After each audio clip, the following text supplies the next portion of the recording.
It comes in various textures. This is relatively firm for cutting slate. It does come softer, but it can come a lot harder, as hard as iron in some cases. Have you been up to the dockyard? Yes. The stone that they use out there, you couldn't cut with a saw. You couldn't cut like this. They had to use a chisel and mallet to face that stone that you see out there to build those buildings. That's a very, very involved operation, building those structures up there. Here, the reason why I've just bought this stone here was just to, as I said, it's just an evolution from the building that we're building, the thatched roof. Just so that folks like yourselves who may not be familiar with how our roofs are made, will just give you an idea as to what materials we use to actually put that roof on that you see. When this stone is actually cut out of the quarry, in years gone by, these blocks were actually cut out, and they're normally 12 inches wide by 12 by 18 inches long. And what they normally do is they normally get about 10 slate out of each block, and they used to deliver this block actually to the job site, because they would, at that time, they were delivering them normally in a horse and trolley, and the roads weren't paved.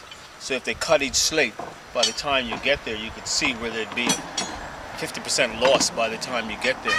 So what they ended up doing was delivering this kind of block to the job site, and then they set them up on a trestle and put somebody to work to cut the actual slates. Now you'd be familiar with roof tiles or roof shingles.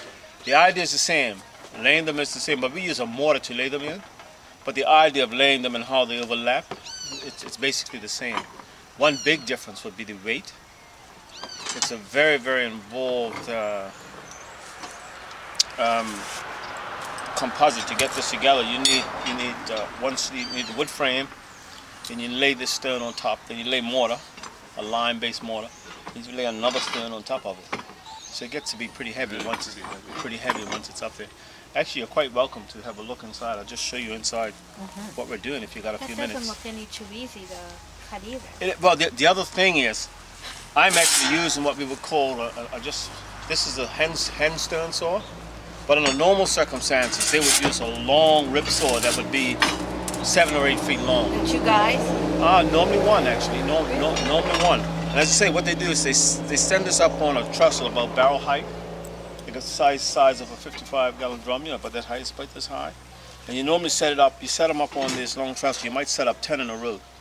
And he'd have this long saw that's probably the length of this or longer. And then just go along. And he'll just like he'll just get a rhythm going and go right through with it. And if he could get a good stone cutter, could probably cut, if I set him to work, or if my father had set him to work, if he could get 100 slate in a day, that would be good. Yeah, that would be good. Roughly about 10 out of a block like this.